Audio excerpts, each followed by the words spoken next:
There are 32 members and 20 are spending at least 2% of GDP, which compares, as you were just hearing, to a few years ago. Even the alliance's newest edition, Sweden, says it will reach 2% this year. Stockholm's annual defence budget's doubled since 2020. It's roughly 11 billion US now. Saab automobiles. Well, we're not talking about them per se, because that car business went defunct in 2011. But the Saab group is alive and well as a very significant defence contractor.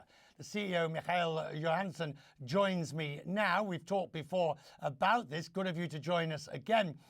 So, with NATO, and you've now got more than 20 over 2%, and the Ukraine issue becoming ever more significant, this has dramatic implications for your business and that of defence contractors. That's correct. I mean, thank you for having me again.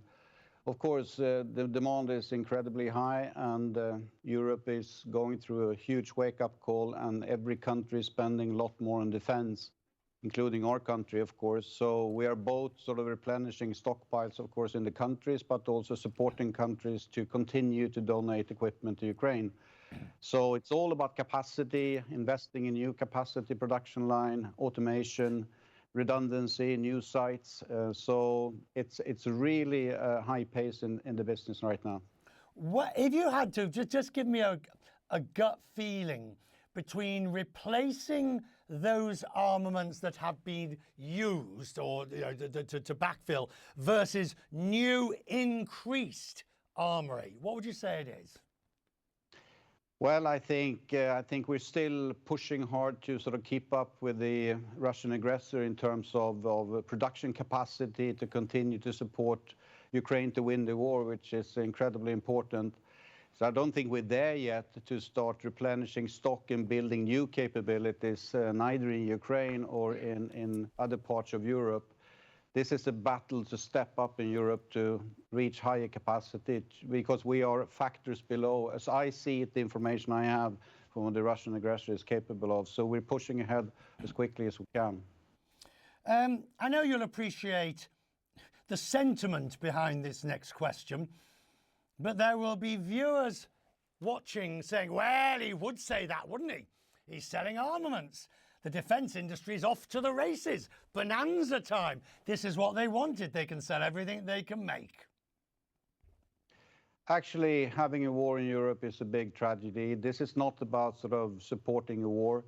I think we have to realize that we cannot take our way of living, our way of sort of protecting democracy and protecting our societies and people for granted. We have to have deterrence. We have to have resilience.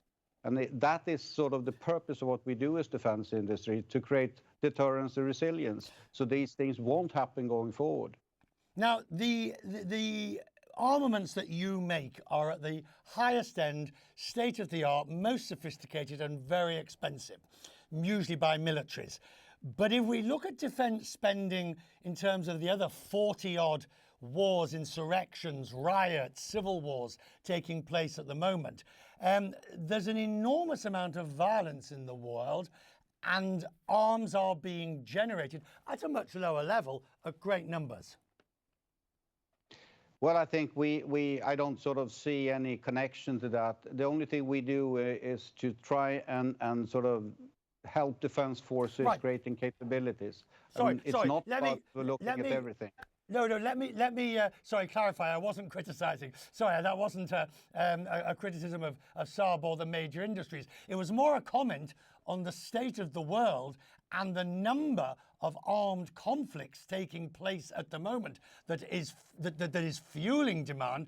But I was listening this morning to discussion on this. It's getting worse. There are more conflicts and they're getting larger.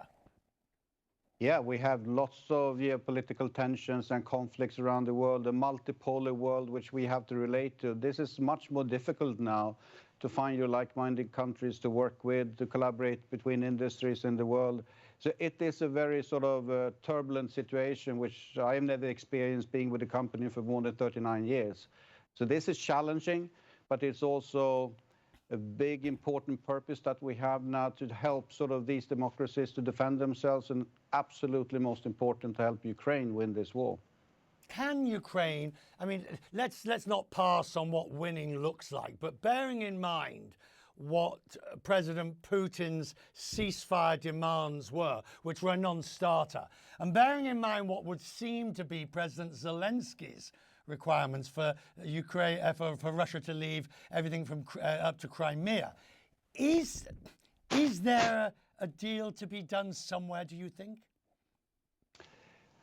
I cannot judge that. I mean, I think we have a situation where we still support Ukraine, and this is sort of political decisions to help them not to lose the war. But are we doing enough to help them win the war? That's a big question mark. I mean, it's a debate still. What capabilities must we sort of support them with? How long-range precision weapon systems might they have? Fighter systems coming into the country. We're taking step by step. But of course, they need a lot more now to help them win the war.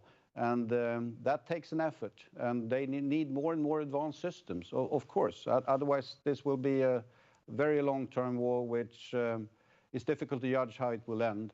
I really think it's important to help them win for real, because otherwise there will just be sort of the next step. And we are very close to the Russian aggressor to our east.